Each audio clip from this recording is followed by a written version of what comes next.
जोहार। छठे झारखंड विधानसभा के द्वितीय सत्र का आज 16वां दिन था। आज सदन की कार्यवाही 1 घंटा पहले ही यानी 10 बजे से ही प्रारंभ हुई। इस 1 घंटे की कार्यवाही को सदन से स्थगित ध्यानाकर्षण की सूचनाओं के लिए विशेष रूप से रखा गया था। इस 1 घंटे की अवधि में कुल 6 ध्यानाकर्षण की सूचना को सदन में लिया गया और उस पर सरकार का वक्तव्य हुआ। सर, वार्षिक किराया मूल्य के बजाय महोदय सर्किल रेट पर शहरी क्षेत्रों में आवासीय और गैर आवासीय भवनों एवं खाली जमीनों पर होल्डिंग टैक्स लिए जाने से शहरी क्षेत्र के गरीब, आदिवासी, मूलवासी, दलित, पिछड़े उन पर काफी अत्यधिक बोझ पड़ रहा है महोदय। और उसके बावजूद भी अध्यक्ष महोदय उन्होंने एक कमेटी गठित की जिला में, और वो कमेटी स्वतंत्र है। हर 2 वर्ष में वह कमेटी बैठक के निर्णय लेती है और उसका दर का निर्धारण करती है महोदय। 11 बजे से हमेशा की तरह प्रश्नकाल का समय था। प्रश्नकाल के तहत आज प्रश्न वर्ग 1 से संबंधित विभागों यानी वित्त विभाग, कार्मिक प्रशासनिक सुधार तथा राजभाषा विभाग, गृह कारा एवं आपदा प्रबंधन विभाग, सूचना एवं जनसंपर्क विभाग तथा योजना एवं विकास विभाग से संबंधित अल्पसूचित एवं तारांकित प्रश्नों को मिलाकर कुल 32 प्रश्न सूचीबद्ध थे। इनमें से 4 अल्पसूचित और 3 तारांकित प्रश्नों पर सदन में चर्चाएं की गईं। इस प्रकार से रांची, देवघर और धनबाद में प्रेस क्लब की स्थापना की गई है और सरकार राज्य के अन्य जिलों में भी अत्याधुनिक सुविधा युक्त प्रेस क्लब की स्थापना करना चाहती है कि नहीं। मेरे सुझाव होगा आपके माध्यम से माननीय सदस्य को, वह एक जिला स्तरीय एक अनुशंसा कर दिया जाए, जिससे हम प्राथमिकता के आधार पर उस जिला को हम प्रेस क्लब बनाने का कार्य को हम आगे बढ़ाएं। तो क्या झारखंड सरकार वर्तमान में जो है उनका वित्तीय स्थिति को देखते हुए प्रतिवर्ष कितनी राशि ऋण के रूप में प्राप्त करना चाहती है, और अगर करना चाहती है तो कब तक, और अगर नहीं करना चाहती है तो क्यों? 2008-9 से लेकर 2013-14 तक 20,825 करोड़, वित्तीय वर्ष 2014 से 2018-19 तक 42,956 करोड़ और वित्तीय वर्ष 2019-20 के दौरान 9,593 करोड़ रुपया ऋण हम लोगों ने लिया था। 12 बजे से शून्यकाल की सूचनाएं ली गईं। आज भी शून्यकाल की सभी 25 सूचनाओं को सदन में पढ़ा गया। अब शून्यकाल की सूचनाएं। अतः केवल पर्व एवं मुहर्रम के लिए 2-2 दिन, क्रिसमस, ईद एवं बकरीद के लिए 3-3 दिन एवं पुण्य बृहस्पतिवार, गुड फ्राइडे और ईस्टर को मिलाकर कुल 4 दिन अवकाश की घोषणा की मांग मैं सरकार से करता हूँ। सिंचाई के लिए तालाब, कुआं तथा नदी पर आश्रित है।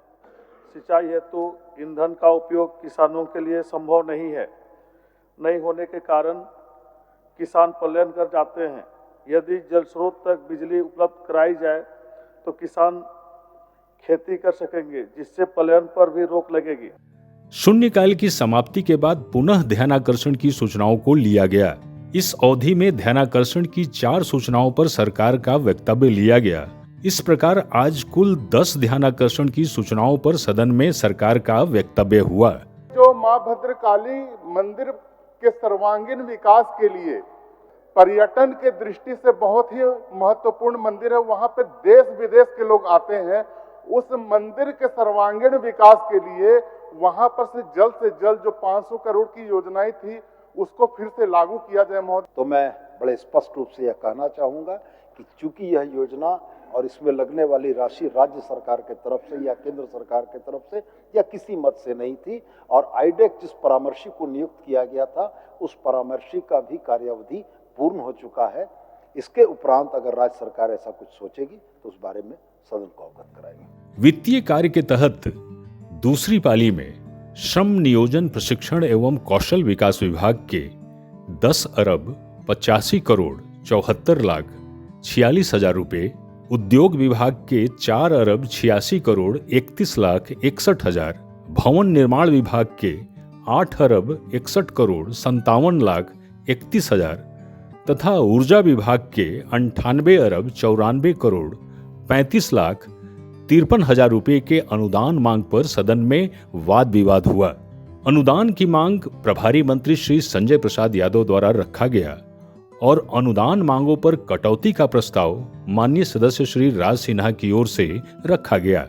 मैं प्रस्ताव करता हूं कि श्रम नियोजन प्रशिक्षण एवं कौशल विकास विभाग के संबंध में 31 मार्च 2026 को समाप्त होने वाले वर्ष के भीतर भुगतान के दौरान जो व्यय होगा उसकी पूर्ति के लिए 10 अरब 85 करोड़ 14 लाख 46 हजार रुपये से आंशिक राशि प्रदान की जाए।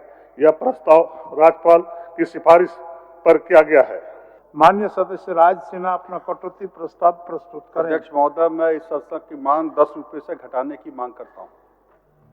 अनुदान मांग पर चर्चा में पक्ष और विपक्ष की ओर से माननीय सदस्य श्री राज सिन्हा, श्रीमती कल्पना मुर्मू सोरेन, श्री दशरथ गागराई, श्री कुमार उज्ज्वल, श्री सुरेश बैठा, श्री नरेश प्रसाद सिंह, श्री अरूप चटर्जी, श्री जनार्दन पासवान, श्री जयराम कुमार महतो, श्री उमाकांत रजक तथा श्री सत्येंद्र नाथ तिवारी ने हिस्सा लिया।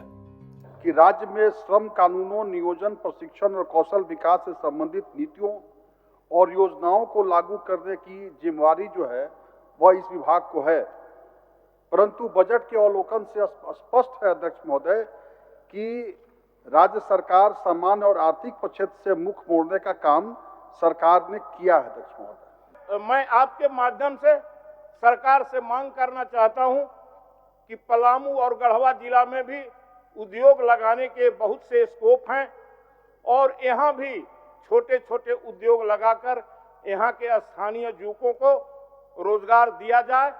इस कार्य के लिए मैं सरकार को हमेशा बधाई देते रहूंगा।